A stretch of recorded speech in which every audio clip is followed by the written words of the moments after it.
Amazing Grace is probably one of the most popular hymns of all time. It's translated into various languages. John Newton writes this song to show his gratitude to God that saved his life from sin. John Newton was a former slave trader in England. He sailed to Africa and brought black young men back to England to sell them as a slave.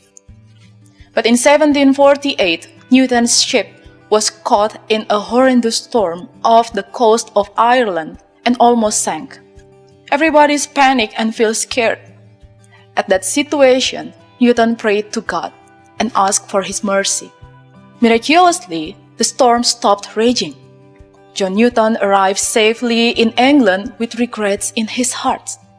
He knew that God hates his slave trading business. That magnificent moment has changed Newton's life. God's amazing grace has saved him. He who deserves to die because of sin has saved by God's grace. And 6 years later, he chose to follow Jesus and became a priest. Amazing Grace was written in 1779. Newton wrote it to tell people that God not just saved him from the big storm, but also from the darkest sin.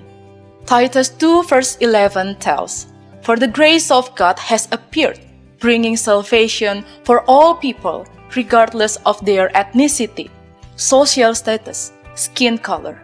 The only thing that separates us from God is sin. And it's only grace that can reconcile us with God, nothing else." Jesus commands us to confess our sin. And no matter how dark our life is, there's always forgiveness. God has saved us willingly to display His grace, love, and strength. Our salvation doesn't depend on how much or how little we sin, how much or how little we evangelize or repent or do good works, how loving or unloving we are, or anything else about us. That's His amazing grace for us all.